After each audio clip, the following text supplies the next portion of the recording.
Hi, good morning. So ito yung ginawa nating kulungan ng mga manok. Ayan, 5 doors. Then, yan, may kainan. May pupo tray. Yan,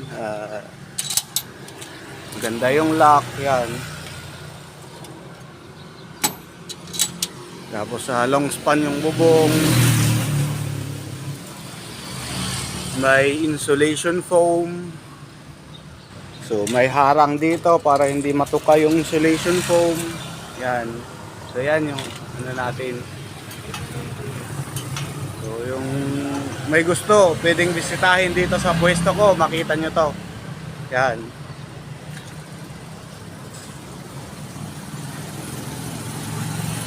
So 5 doors to.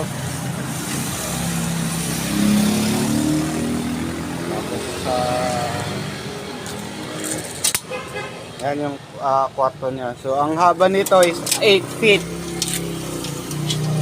8 feet yung haba niya, 2 feet yung lapad niya.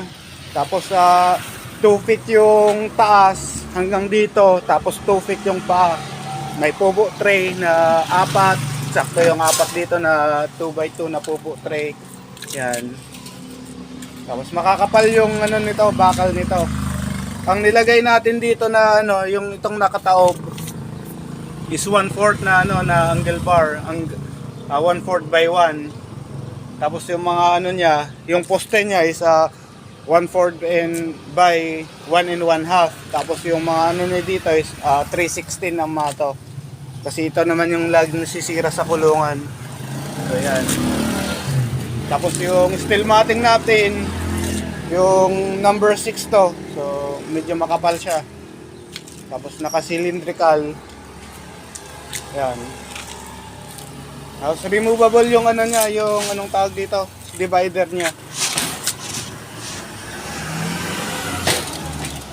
Yan, walang lock to kasi may clip naman doon sa ano, sa nilagyan natin ng clip na lang doon para hindi madaling mahugot yan. Nakaipit yung ano niya. Bisitahin na lang at makita. Maraming salamat.